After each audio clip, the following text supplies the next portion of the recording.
Hello everyone, welcome back to my channel. My name is Jessica, and today I want to talk about slow living, how to have a meaningful life.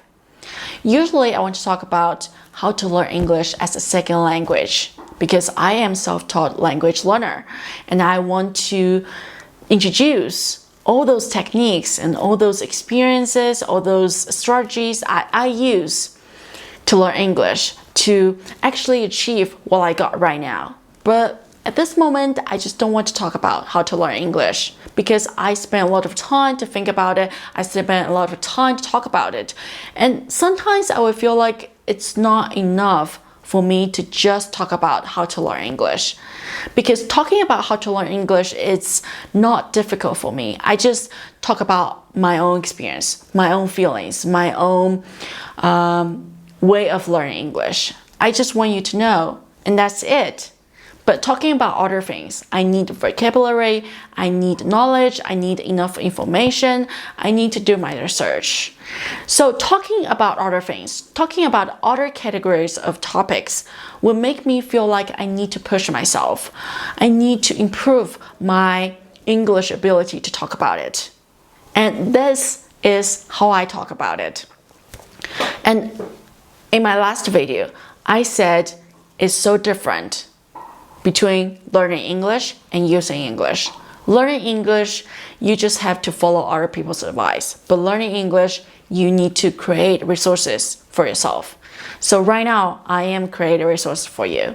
I am trying to present myself in a way to make you feel like this is how to practice English every day. Because I am a big lover for homestaying. I love to stay at home. I want to do my own thing at home. I want to read my books. I want to search online. I want to do loads of things at home. I don't want to go outside.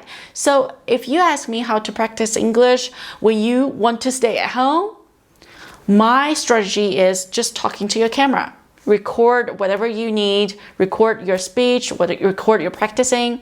But for a lot of people, practice English this way is sort of shocking, because they cannot imagine themselves just sitting in front of camera and talking to themselves, talking about different topics, talking about how to learn English. And this is the way, right now, right here, I am doing it. I am telling you that this way of practicing English is plausible.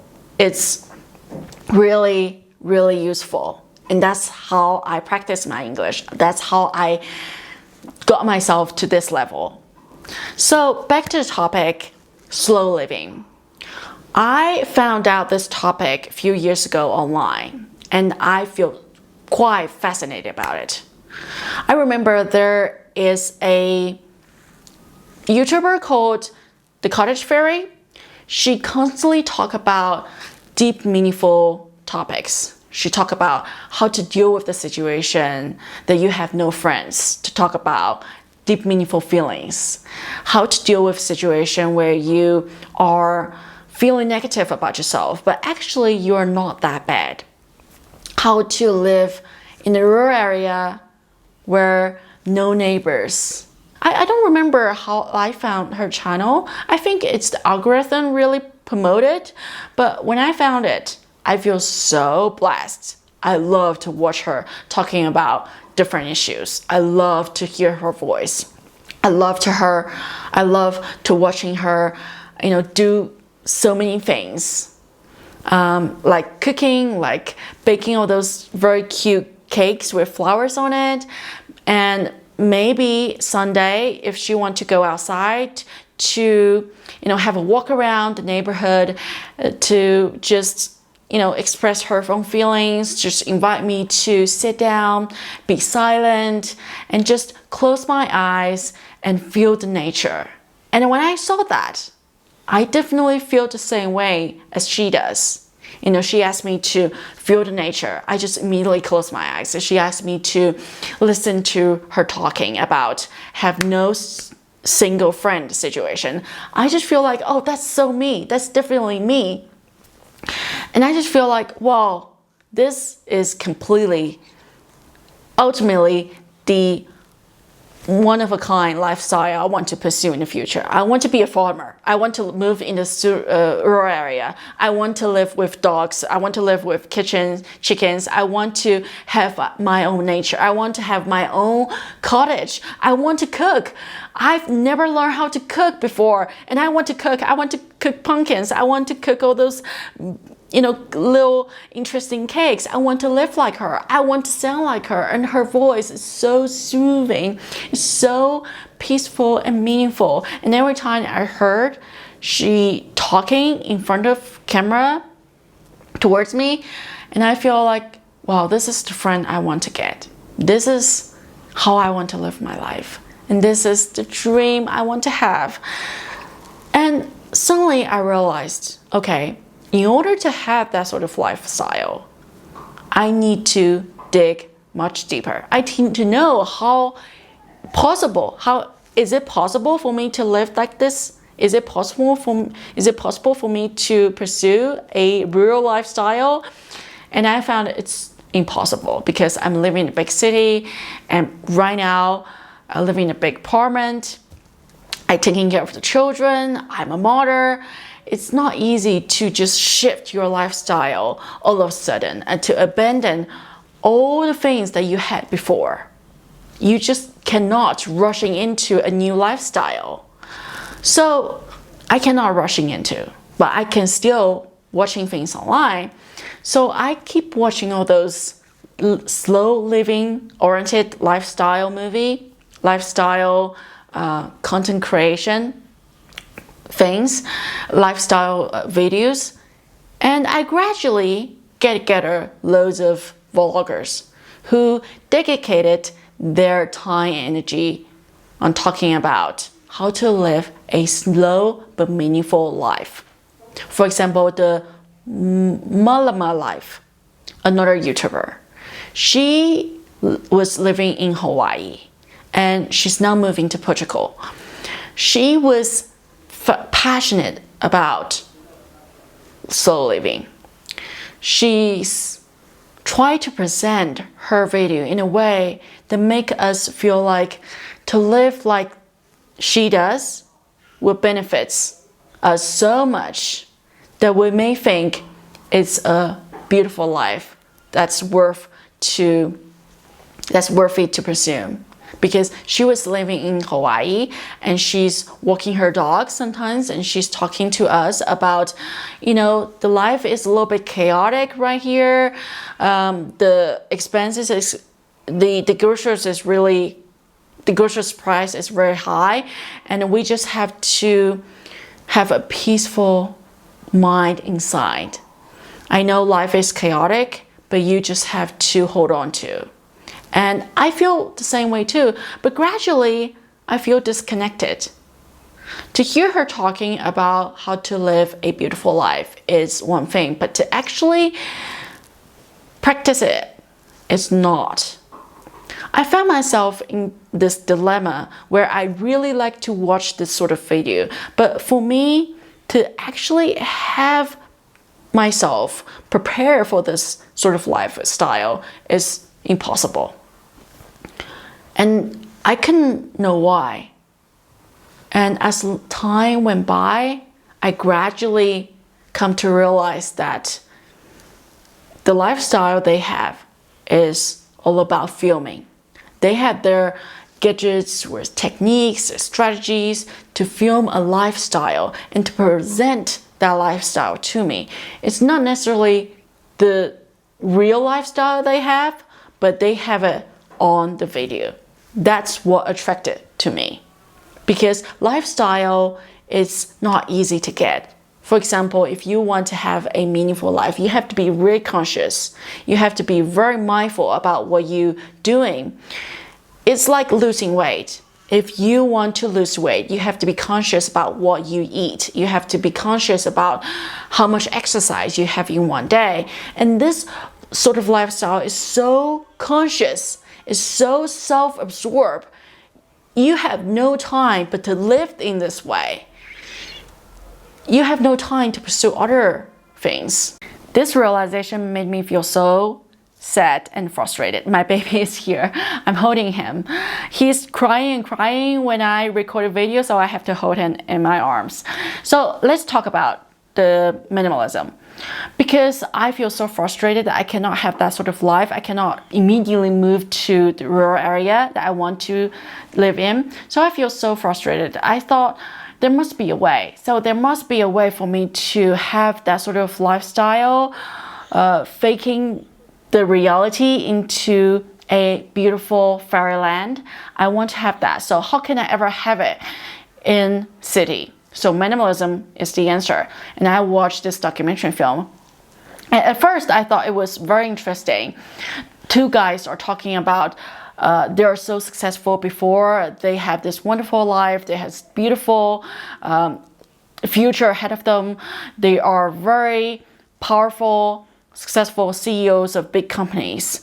And all of a sudden, they just feel like they can never be happy ever again. They're living the life of so many people's dream, but they don't feel happy. They don't feel satisfied, and they want to know why. And they went out to search for the reason why they are not happy. And the reason is they are so poisoned by the modern society. I know minimalism is an interesting topic. It's very popular. It's very trendy. A lot of people like to pursue that sort of lifestyle. I like that. I like that idea. I like to be a minimalist. I like to buy less stuff for myself, less boots, less dresses, like less books, for example. I need to do that. But the reason they try to persuade me to believe the minimalist is the only way to go is so wrong. The reason they talk about is because we are living in the modern world, and the modern world is so commercialized. It's full of commercial ads and persuasions. You're living in a world where you don't know what you want.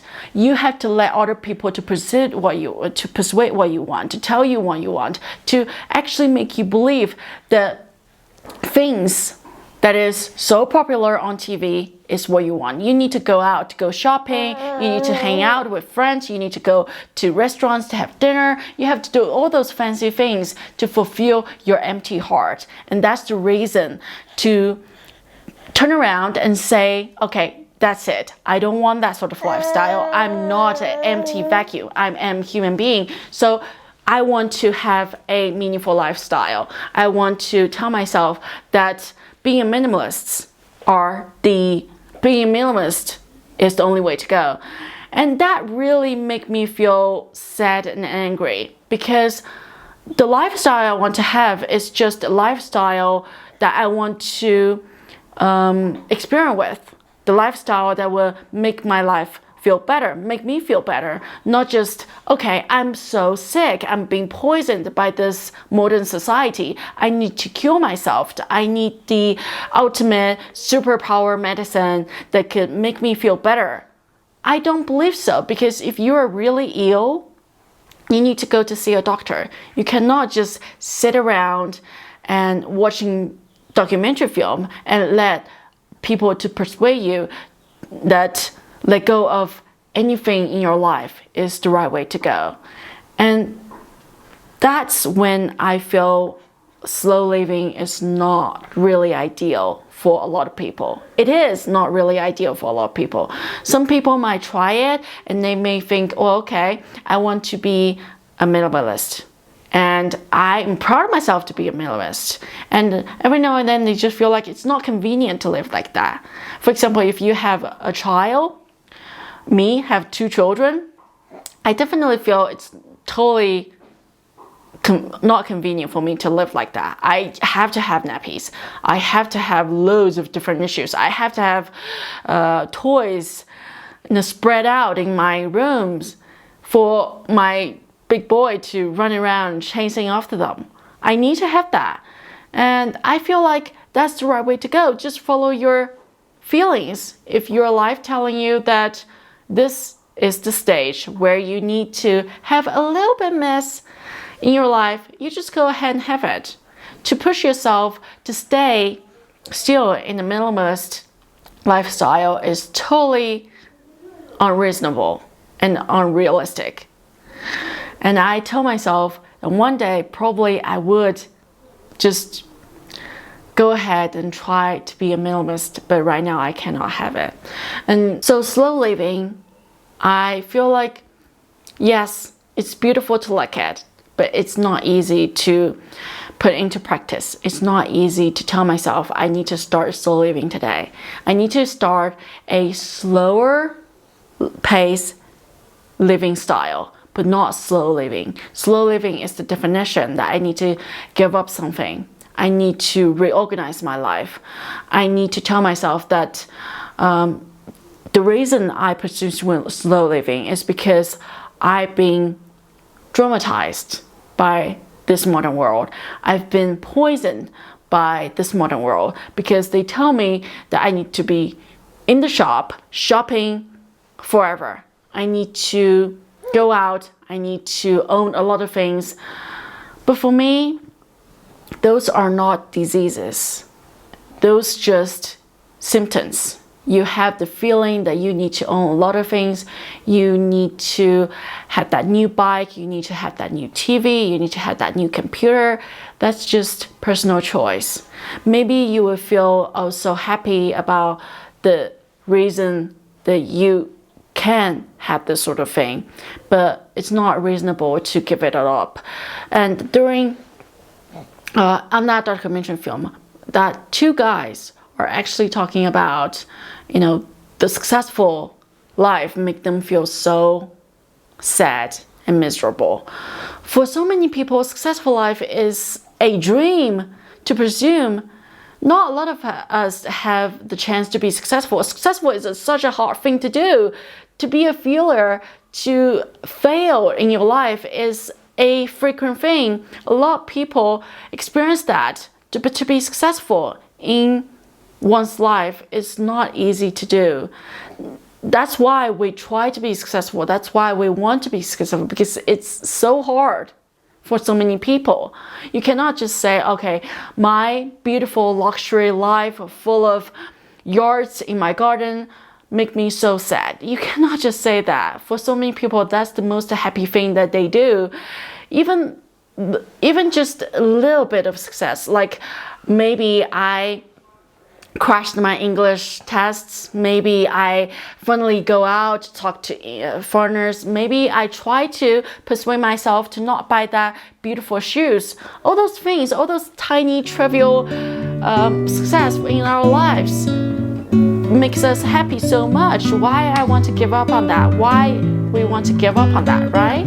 So slow living means, for me, just slow down, to organize, to be disciplined in my life, not just give up everything. Okay, that's today's talk. Hope you enjoyed it. My baby needs me. I need to go. So see you next time.